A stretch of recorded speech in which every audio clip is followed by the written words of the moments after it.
챕터 2로 가겠습니다. 챕터 2는 이 산상수훈의 그 12단원이 있었죠. 우리 챕터 1에서 잠깐 리뷰해 봤는데요. 12단원 중에서 첫째 단원인 팔복, 복 있는 자는, 첫째 단원을 잠깐 우리 한번 리뷰를 해보려고 그래요. 신기한 것은요, 그 산상수훈이 단원이 몇 개가 있다고 그랬어요? 12단원이 있는데요. 왜 12단원일까? 한번 의문을 제기하게 돼요. 그러면 성서는 항상요, 그 보이지 않는 그 숫자가 숨겨져 있어요. 그래서 이런 그 성서에 나오는 숫자를만 가지고 전문을 하는 또 학자들이 있어요.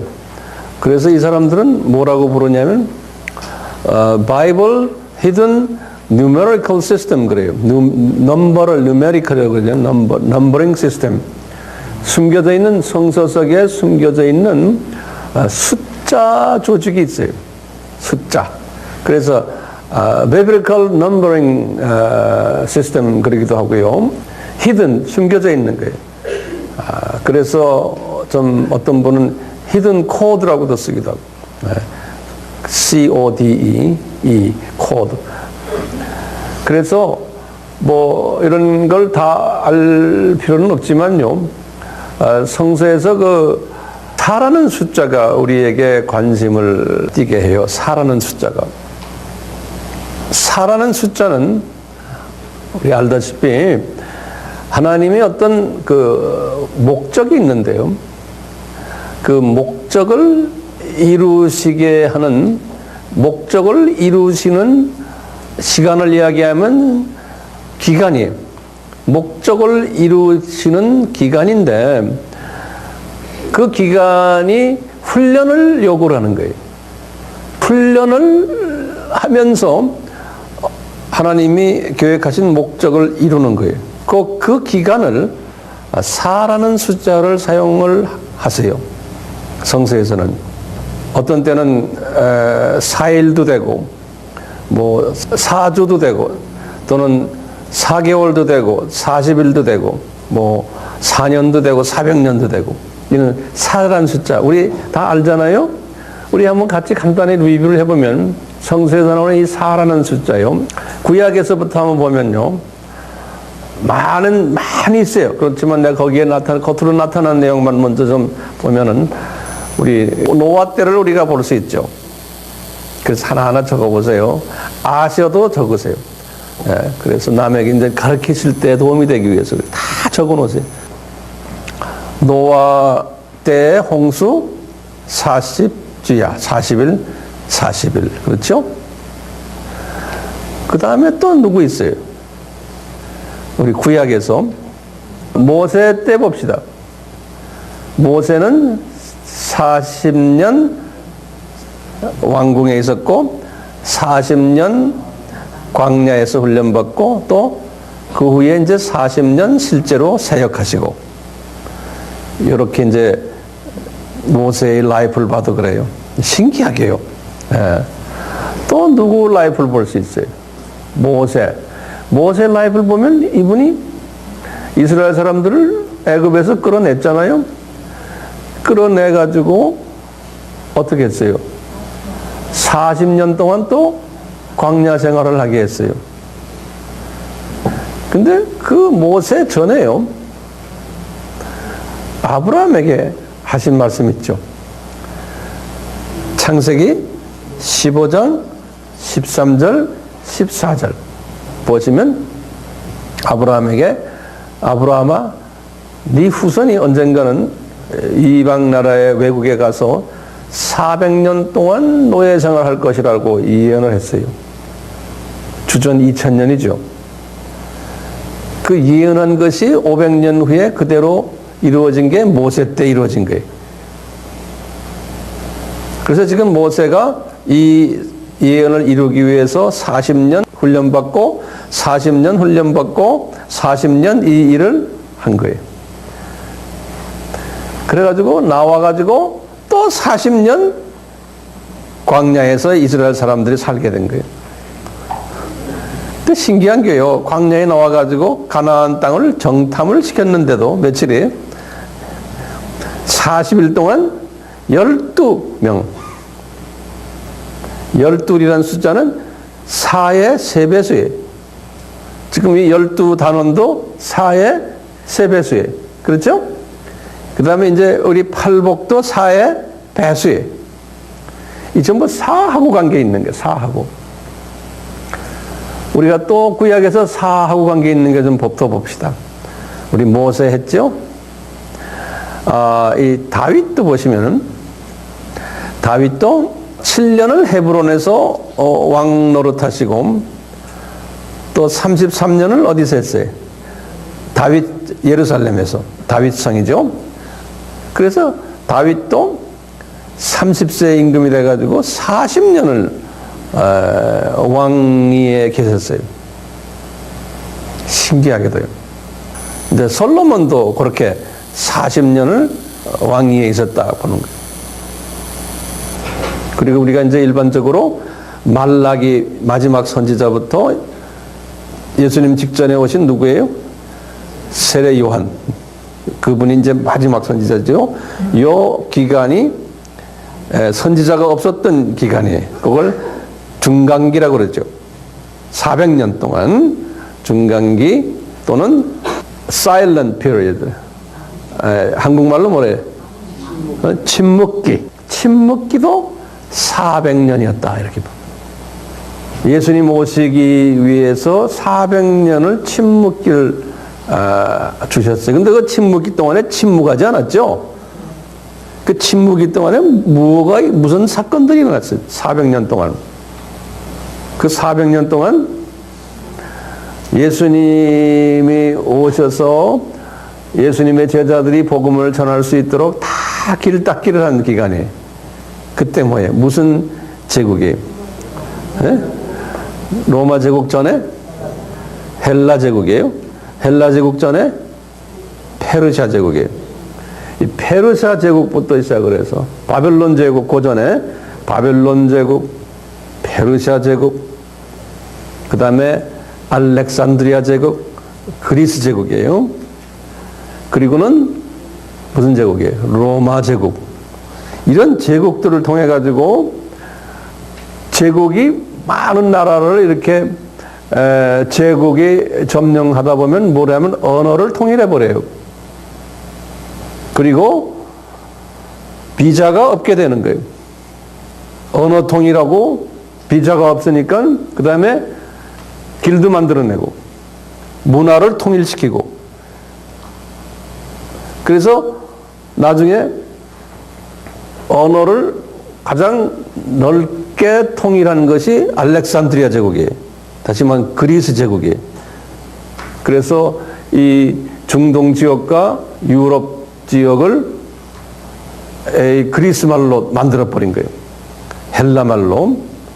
그리고는 이제 로마 제국이 들어가가지고 주전 63년에 영토를 더 넓혔죠. 그 로마 제국이 얼마나 영토가 넓었어요? 북아프리카 다 하고, 그 다음에 이 중동, 그 다음에 유럽 다 한 거예요. 유럽 다예요. 그러니까 지중해 연안은 전부 다 로마 제국이 먹어버렸거든요. 그래가지고 언어를 로마의 말이 본래가 라틴 말이거든요. 그 말이 좀 라틴 말, 그것은 정치하는 사람들이나 학교에서나 쓰는 말들이었는데 아카데믹하게 사회적으로 썼던 말들과 학교에서 또 그 책으로 쓰는 이런 모든 문학적인 말들은 헬라 말로 했거든요. 그러니까 두 말을 그 지역에 다 퍼뜨린 거예요. 전 세계. 그 당시에 그 지역 전 세계. 그런 상황 속에서 신약을 쓰게 되고 하니까 신학 용어가 헬라 말 아닙니까?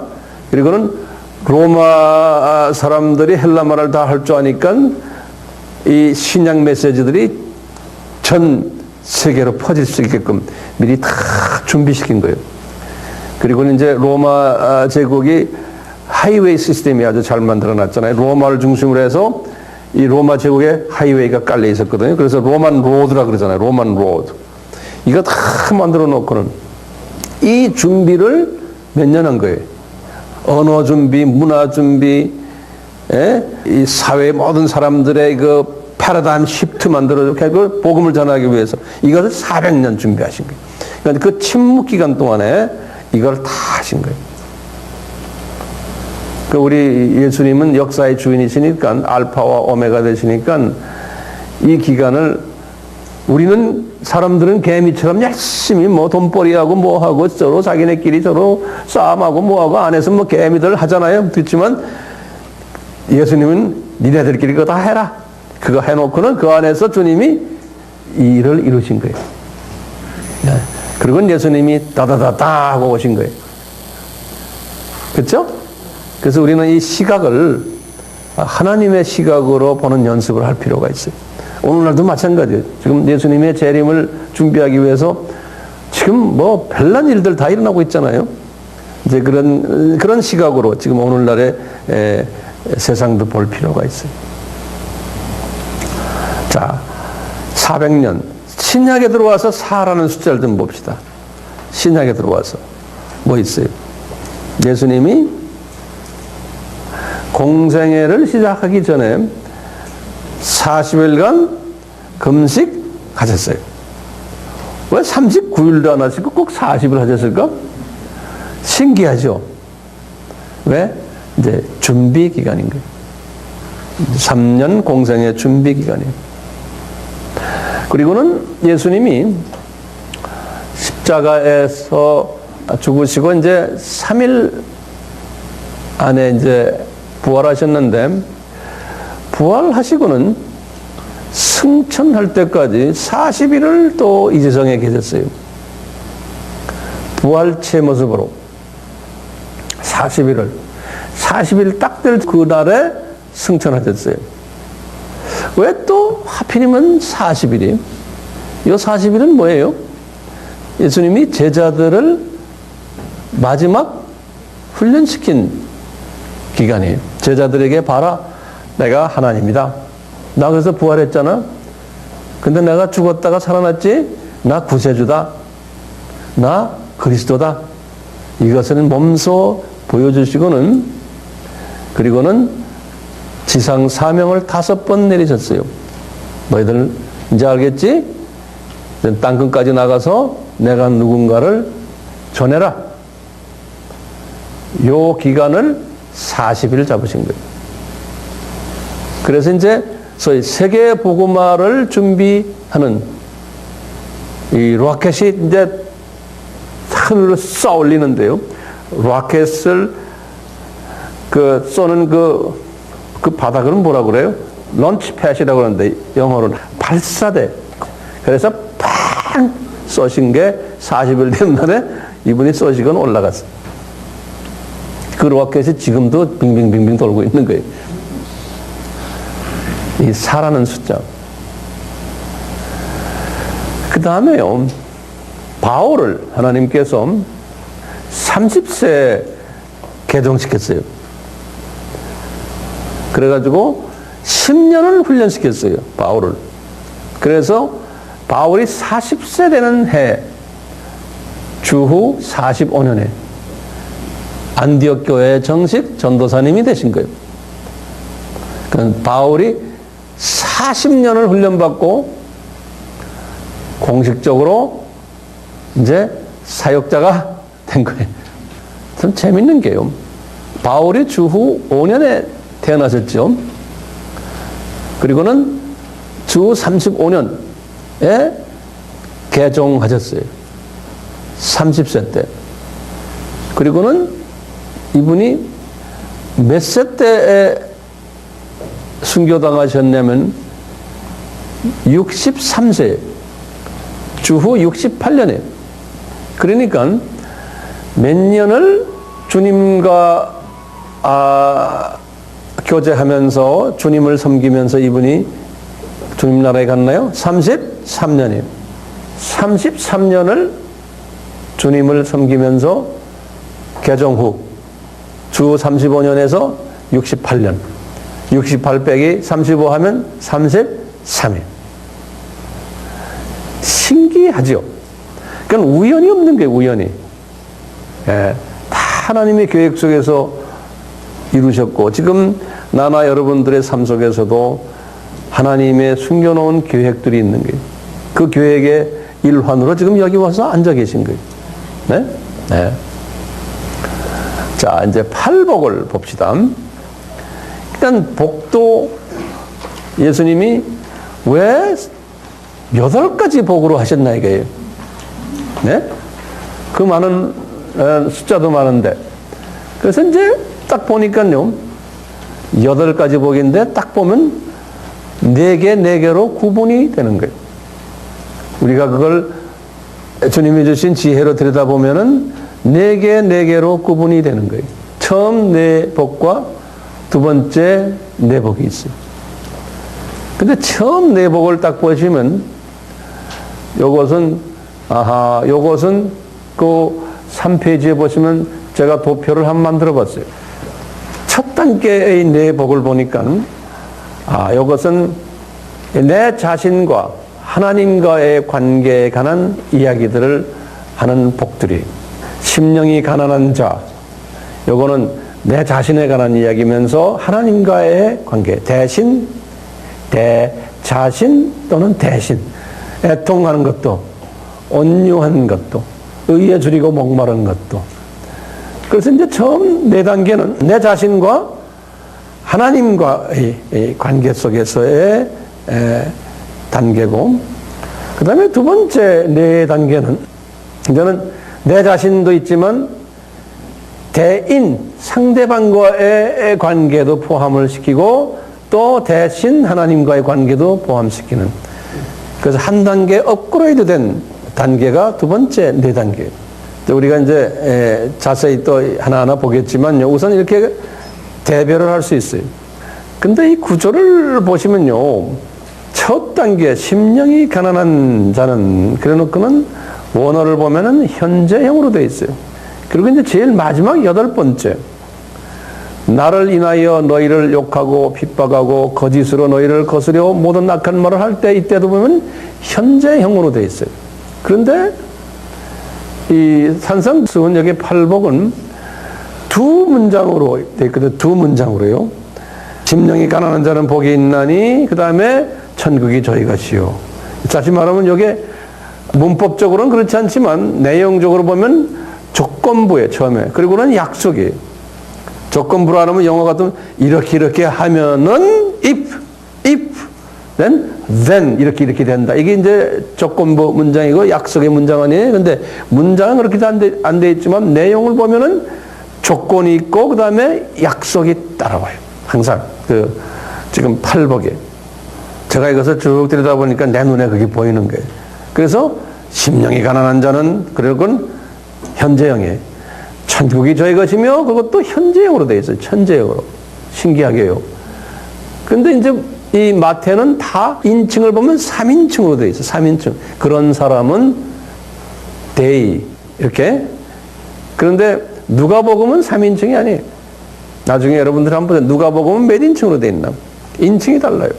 자, 애통하는 자는 그래 놓고는 약속이 위로를 받을 것이요. 근데 거기 보면 미래형으로 되어 있어요. 인칭은 3인칭인데. 온유한 자는 땅을 기업으로 받을 것이요. 조건은 현재형인데 다들 항상 약속은 미래형으로 되어 있어요. 의에 줄이고 목마른 자는 현재형으로 되어 있는데 배부를 것이요. 미래형으로 되면서 3인칭이. 긍휼히 여기는 자는 현재형인데 긍휼히 여김을 받을 것이요. 미래형으로 되어 있어요. 마음이 청결한 자는 현재형인데 하나님을 볼 것이요. 미래형으로 되어 있어요. 화평케 하는 자는 현재형인데 하나님의 아들이라 일컬음을 받을 것이요. 미래형으로 되어 있어요. 의를 위하여 핍박을 받는 자는 하면서 요 말씀을 보면요. 의를 위하여 핍박을 받는 자는 해놓군요. 요거는 현재 완료 수동형으로 되어 있어요. 현재 완료라는 말은 뭐예요? 과거에서부터 쭉 해오고 있는 거예요. 수동형은 뭐예요? 다 타인에 의해서라는 의미가 있어요. 수동형은. 그러니까 이제 핍박을 오랫동안 받아온 거예요, 과거에. 과거에서 지금까지. 그리고는 내가 핍박을 만든 것이 아니고 누구에 의해서. 그래서 현재 완료 수동형으로 되어 있어요. 이렇게 하는 사람은 그래놓고는 현재형으로 약속했어요. 천국이 저희 것이요. 근데 천국이 저희 것이요. 심령이 가난한 자는 천국이 저희 것. 똑같은 단어예요. 똑같이 의를 위하여 핍박하고 여덟 번째예요. 천국이 저희 것이요. 현재형으로 되어 있어요. 이걸 나중에 이제 제가 자세히 설명을 해드릴 기회가 있어요. 이렇게 팔복에요. 문장 구조가 이렇게 되어 있어요. 우선 이 문장 구조를 우리가 알 필요가 있죠. 자, 그 다음에 4페이지로 넘어가 보시면 이 복 있는 자라는 그 복이라는 단어를요, 예수님이 어떤 단어를 쓰셨냐면 헬라 말로는 마카리오스라는 단어를 썼어요. 마카리오스. 예수님이 쓰신 단어예요. 헬라 말로요. 이것이 이제 라틴 말로는 비아투스라고 그래요. 비아투스. 예. 제가 왜 이게 라틴 말을 알려주냐면요. 우리가 영어 성경을 보면은, 요 팔복 위에다가 The Beatitude 이렇게 써놨어요. 영어 성경에 이 제목을, 더가 붙어요. The Beatitude. 그래. 그렇게 써놨거든요. 이게 어디서 나온 말인가? 이거 이제 신학자들이 거기다 만든 말인데요. 이 말이 마카리오스인데 라틴 말로 비아투스라는 라틴 말에서 나온 말이에요. 그래서 이제 불란서 말로도 내가 난 불란서 말 발음 잘 몰라서 누가 불란서 말 이 발음 좀 하자. 예? 이거 비아티투드 아마 S 발음을 불란 사람들은 안 하니까 비아티투드 이렇게 할 거야 아마. 영어로는 그것을 the beatitude라고 하는 거예요. 그래서 좀 고상틱하게 우리가 이게 뭐냐 그럴 때 여러분들이 고상한 사람들이 되기 위해서는 the beatitude입니다. 이렇게 아시기를 바라서 제가 이렇게 써놓은 거예요. 자, 그러면 성서에는요, 복의 그 단어가 내용이 다른 5개가 천상 있어요. 5개를 제가요, 구약에서 나오는 구약 용어를 제시해 드렸어요. 여기 보면 아시레라는 단어가 있어요. 그건 영적인 복을 이야기할 때 쓰는 단어들이에요. 거기에 성경 구절을 제가 쭉 드렸어요. 우리 그 유명한 시편 1장 1절에서 2절에 복 있는 자는 그때 이 복 있는 자 할 때 아시레라는 말을 썼어요. 이건 영적인 복을 지칭할 때 일반적으로 쓰는 말이거든요. 아시레. 두 번째는 그 물질 복은 베라카하 이렇게 베라카하 그래요. 거기 성경 구절을 쭉 제가 드렸어요. 그리고 바락이라는 복은 물질과 또는 정신과 영도 가끔 포함되는 그런 단어예요. 거기 성경 구절을 보시면 쭉 거기 나와요. 그 다음에 가드라는 또 복이 있어요. 이것은 자녀 출산, 가족들 복, 이런 관계에서 나오는 복들을 가드라고 그래요. 그 다음에 튜브라는 또 표현이 있는데 이것은 땅 넓히고 세력, 또 물질, 이런 부분들, 권력, 이런 때 쓰는 복을 튜브라는 단어로 표현했어요. 이렇게 유대 사람들의 단어에는요, 이런 비슷한 의미지만 표현이 다름으로써 많은 의미를 담아요. 우리나라 말은 이런 부분에서 조금 약하죠. 헬라 말도 여러 의미들을 이렇게 다른 표현으로 담는 게 있거든요. 자, 그래서 예수님이 그 마카리오스라는 복을 말씀하실 때 이 유대인들인 12 제자들에게 말씀하실 때 복 있는 자는 마음이 가난한 자는 복이 있나니 이때 이 복을 마카리오스라는 단어를 쓰면서 예수님이 하신 말씀이 뭐냐면 너희들이 유대인으로서 알고 있는 이 5가지 복 중에서 지금 내가 말하는 마카리오스는 뭔지 아느냐? 예수님의 지금 가르침을 5장, 6장, 7장을 보면 그 가르침은 뭐냐면 아시레의 복을 예수님이 말씀을 하셨던 거예요. 제자들에게. 예. 그래서 이제 기억을 하세요. 산상수훈의 그 복은 아시레 복이다. 그것을 헬라말로 마카리오스라 한다. 이렇게 보시면 되겠어요. 그런데요, 우리 삼박자구원이라는 단어를 우리 많이 쓰지요. 이제 모 교단의 모 목사님께서 이 삼박자구원 말씀 많이 하셨잖아요. 그때 그분이 인용했던 성서가 요한 3서 1장 2절이죠. 요한 3서 1장 2절, 사랑하는 자여, 내 영혼이 잘됨 같이 내가 범사에 잘되고 강건하기를 내가 간구하노라. 그러니까 내 영이 잘되고 혼이 잘되고 그 다음에 범사가 잘되고 육이 강건하고, 이게 지금 뭡니까? 삼박자예요. 육, 혼, 영. 예. 이 부분이 다 강건하기를 바라노라. 이 강건하기를 바라노라는 이건 완전 성서적이고 우리가 가장 원하는 거예요. 이 세 부분이. 왜냐하면 거기다 좀 적어 놓으세요. 우리 데살로니가전서 5장 몇 절이에요? 23절이죠. 그것도 적어 놓으세요. 데살로니가전서 5장 23절에 바울도 이 신학을 가지고 있었어요. 예수님의 재림 전까지 너희들은 육과 혼과 영을 잘 균형 있게 밸런스를 맞춰서 보존을 잘해라 그랬거든요. 그러니까 가장 하나님이 원하시는 것은 우리가 육도 복을 받고 혼도 복을 받고 또 영도 복을 받고, 그래서 건강하고 교육도 많이 받고 돈도 많이 벌고 출세하고 뭐 좋은 건 다 가지는 거예요. 그 다음에 또 성령 충만하고 뭐 그냥 연계를 올라내리다 하고, 세상에 이러면 얼마나 좋겠어요? 이게 하나님이 우리에게 기대하시는 거예요. 네? 영적으로 아주 뭐 홀리하고 뭐 성품도 기가 막히게 좋고, 예수님 비슷하게 됐는데 돈도 엄청나게 많고 뭐 큰 재벌이고 삐까뻔쩍한 차 타고 다니고 집도 대궐이고 또 건강하고 나이 60인데 20대 청년 같고 이런 사람이면 얼마나 좋겠어요? 근데 주님은 우리가 그런 사람 되라고 그러거든요. 그렇죠? 그런 사람 되라고 그러죠? 근데 구약을 들여다봐도 신약을 들여다봐도 그런 사람이 그런 복을 받은, 지금 여기 보면 아실의 복, 베라카하 복, 바락 복, 가드 복, 투브 복, 이 5가지 다 받은 사람이 눈을 뒤집어도 없는 거예요. 한 사람이 있다면 누구를 이야기할까요? 다윗을 우리가 볼 수 있죠. 다윗. 근데 이 사람은 진짜 예외예요. 또 한 사람을 볼 수 있다면 누구예요? 구약에서? 요셉? 예, 요셉도. 요셉? 그 사람 건강했는지 안 건강했는지 건강했죠. 예, 요셉이 110세까지 살았으니까. 그래서 그 당시에 110세 건강한 거죠. 요셉. 그래서 요셉 하는군요. 책도 보면 요셉의 비전, 요셉처럼 비전을 가져라, 요셉 하는데, 다 요셉이면 얼마나 좋겠어요?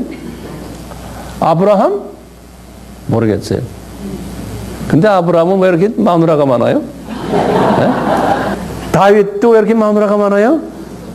다윗이 마누라가 몇 명인지 아세요? 8명이요. 이분의 마지막 와이프가 누구예요? 밧세바요. 그것도 남의 집 마누라예요. 아들만 몇 명인지 아세요? 성경에 보면요, 약 한 20명이에요. 그 많은 여자들 사이에서 난 아들만. 그러니까 서로 배다른 아이들끼리 싸움하는 거예요, 서로. 네. 그러니까 다윗도 실은 이런 복 다 받은 사람 아닌 것 같아요. 마누라 많으면 얼마나 골치 아프겠어요, 그 사람. 자식들 속썩이고, 겉으로 보면은 복 있는 사람 같지만, 이 삼박자 복은 주님이 원하시지만 우리에게 이것을 다 주지를 않으세요. 그런데 이 복을 받으면은 이 중에 하나라도, 특히 영적인 복만 받은 사람이 가장 좋죠. 혼의 복. 이런 복을 받은 사람은 변질되기 쉬운 거예요. 예를 들어서 좋은 학교 나오고 돈 많이 벌고 출세하고, 이게 이제 혼의 복이에요. 네? 이렇게 놓으면은 교만해지고 아나무인이 되고 영적으로도 깊이 주님 앞에 들어가지를 못하고 왜? 자기 고집이 있고 자기 아집이 있고 자기 철학이 있으니까 지 머리 가지고 자랑하고 사람이란 게 그런 거예요. 근데 그렇지 않은 예외가 있어요. 여기 앉아있는 분들은 예외 같아요. 응? 이 예외들은 이게 복받은 사람이에요. 세상 것도 괜찮고 다 좋은데 주님 앞에 또 영적으로도 또 제대로 하려고 노력하고 근데 몸 보면은 또 몸도 건강하고 그러면 이런 사람은 정말 복 있는 사람이죠. 근데 이런 사람은 많지 않다는 거예요. 우리 바울도 육이 건강했죠. 건강한 사람이었어요. 육체의 가시가든 그건 뭐 별거 아니거든요. 그분이 건강한 사람. 그러니까 수천 킬로를 그냥 자기 집 앞마당 달리듯이 다니던 사람 아니에요. 그게 가능합니까? 건강하니까 그래. 육이 건강했어요, 이분은. 근데 이분은 출세하고 돈 많이 가질 수 있는 찬스가 많았는데 주님께서 그 찬스를 다 뽑아버린 거예요. 왜? 그거 가지면 바울은 어떻게 돼요? 이게 변질되는 거예요. 그러니까 육의 건강은 어느 정도 주지만 이 모든 혼의 부분, 이 육적인 부분들, 이 돈, 명예 이쪽은 다 뺏어가 버린 거예요. 왜요? 영의 건강을 위해서. 그러듯이 각자의 상황은 다르지만 그래서 이 복의 상반성이라는 단어를 제가 만들어 봤어요. 복의 상반성. 세 가지를 다 가질 수가 없다는 게 하나를 가지면 하나를 뽑아버린다는 거예요. 근데 영의 복을 위해서는 이제 4페이지 제일 마지막에 여기다 복의 상반성이라는 단어를 제가 만든 단어들이에요. 그러니까 이게 맞는지 안 맞는지 나도 잘 모르겠어요. 우선 우리가 이 서론적인 측면에서 여기까지 제가 먼저 말씀을 드리고 다음에 이제 챕터 3인데요. 제 3장인데